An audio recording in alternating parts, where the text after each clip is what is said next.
மாவட்டம் பரந்தூர் மற்றும் அதன் சுற்றி இருக்கக்கூடிய கிராமங்களை சேர்ந்த கிட்டத்தட்ட 5000த்திற்கும் மேற்பட்ட ஏக்கரில் புதிய விமான நிலையம் கட்டுவதற்கான பணிகள் நடைபெற்று வருகின்றன. இதற்காக சுற்றுச்சூழல் மற்றும் வனத்துறை அமைச்சகம் அனுமதி வழங்கி இருக்கிறது. இந்த நிலையில் கடந்த 850 நாட்களுக்கு மேலாக அந்த கிராம பகுதி மக்கள் தங்கள் நிலத்தை கையகப்படுத்துவதற்கு எதிர்ப்பு தெரிவித்து போராடி வருகின்றனர்.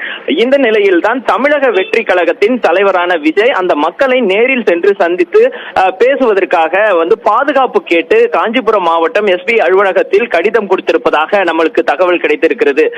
நேரடியாக அதாவது தற்போது அண்ணா பல்கலைக்கழக மாணவி வன்கொடுமை செய்யப்பட்ட போது அதற்கு கண்டனம் தெரிவித்து அறிக்கை விட்டதுடன் ஆளுநரை சென்று நேரில் சந்தித்து பேசியிருந்தார். அதற்குறித்து சட்ட ஒழுங்கை சீர் செய்ய நடவடிக்கை எடுக்க வேண்டும் என்றும் கோரியிருந்தார். தற்போது இந்த பிரச்சனையை முக்கியமாக பார்க்கப்படக்கூடிய இந்த பரந்தூர் கிராம மக்களை போராட்டத்தில் ஈடுபட்டிருக்கக்கூடிய மக்களை நேரில் சந்தித்து பேசுவதற்காக விஜய் தற்போது பாதுகாப்பு கேட்டு காவல்துறையிடம் அனுமதி கடிதம் கொடுத்திருக்கிறார்.